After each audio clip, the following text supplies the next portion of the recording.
প্রতি বছর জুনের শুরুতে জাতীয় সংসদে যে দলিলটি পেশ হয় তা কেবল সংখ্যার সারণী নয়, এটা আগামী 12 মাসের জীবনযাত্রার একটি অলিখিত চুক্তি। 2026-27 অর্থ বছরের প্রস্তাবিত বাজেটও এর ব্যতিক্রম নয়। কর্পোরেট অফিস থেকে রাস্তায় চায়ের দোকান, সব জায়গায় এখন একটাই প্রশ্ন ঘুরছে, এই বাজেট আমার ব্যবসায়, আমার পরিবারে, আমার দৈনন্দিন হিসাবে ঠিক কতটা প্রভাব ফেলতে যাচ্ছে।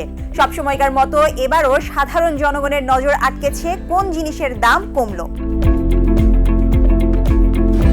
প্রস্তাবিত জাতীয় বাজেটে সাধারণ মানুষের জীবনযাত্রার ব্যয় কমানো, কৃষি এবং প্রযুক্তি খাতকে উৎসাহ দেয়া এবং স্বাস্থ্যসেবাকে আরও সহজলভ্য করার লক্ষ্যে বেশ কিছু গুরুত্বপূর্ণ কর এবং শুল্ক সুবিধা রাখা হয়েছে। চাল, ডাল, তেল, পেঁয়াজ সহ 60টি নিত্য প্রয়োজনীয় কৃষি পণ্যের ওপর কর কমিয়ে 0.5% করার প্রস্তাব দেওয়া হয়েছে।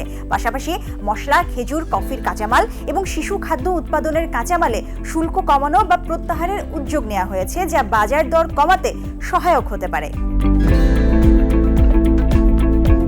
কৃষি খাতে সারে ভ্যাট প্রত্যাহার, কীটনাশকের কাঁচামালে কর ছাড় এবং পোলট্রি, ডেইরি ও মাছের খাদ্য উৎপাদনের কিছু কাঁচামালে শূন্য শুল্কের প্রস্তাব রাখা হয়েছে।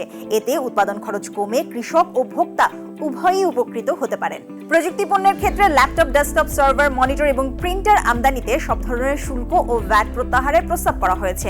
একই সঙ্গে বিদেশি ডিজিটাল প্ল্যাটফর্ম থেকে অর্জিত আয়ের ওপর উৎস কর তুলে নেওয়ার প্রস্তাব করা হয়েছে, যা ফ্রিল্যান্সার এবং কন্টেন্ট নির্মাতাদের জন্য ইতিবাচক পদক্ষেপ হিসেবে বিবেচিত হচ্ছে।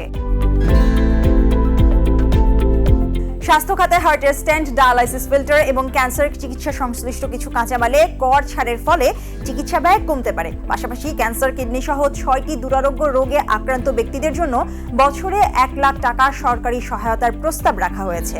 এছাড়া সৌর বিদ্যুৎ খাতে কর ছাড়ের মেয়াদ 2035 সাল পর্যন্ত বাড়ানো এবং ইলেকট্রিক গাড়ি, ই-বাইক ও চার্জিং অবকাঠামোতে বিশেষ কর সুবিধা দেওয়ার পরিকল্পনা রয়েছে, যা পরিবেশ বান্ধব জ্বালানি এবং পরিবহন ব্যবস্থার সম্প্রসারণে ভূমিকা রাখতে পারে।